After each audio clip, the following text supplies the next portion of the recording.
Hello everyone! Magandang buhay! Ngayon gagawa tayo ng banana con yelo. Since mayroon tayong 5 pirasong hinog na saging dito, gagawa nating merienda para sa mga bata. Special merienda para maiba naman banana con yelo.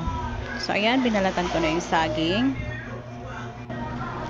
Tapos hiniwa-hiwa.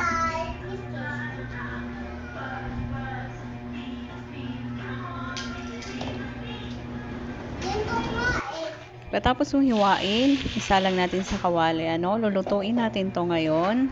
Gagawin natin siyang minatamis na saging. Lagyan natin ng konting tubig lang, tas pakuluan. Since bilis lang siyang maluto kasi hinog naman siya, lagyan na natin ng asukal. Tapos halu-haluin lang natin, din antayin natin maluto. Pagkatapos maluto na aking saging, yun, nagpakulo na rin ako ng sago. Maliliit na sago lang ang ginamit ko dito. So ayan na, sa 3 baso na yan, may nakuskus na akong ice dyan. Nilagyan ko na rin ng sago. Tapos yung ating minatamis na saging.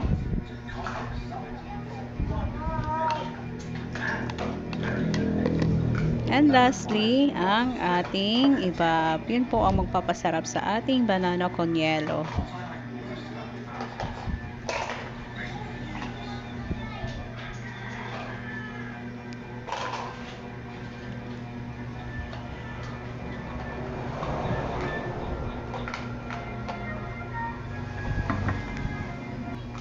Charan! Ayan na po ang ating banana con yelo. Ready to serve. Merienda tayo guys. Thank you for watching.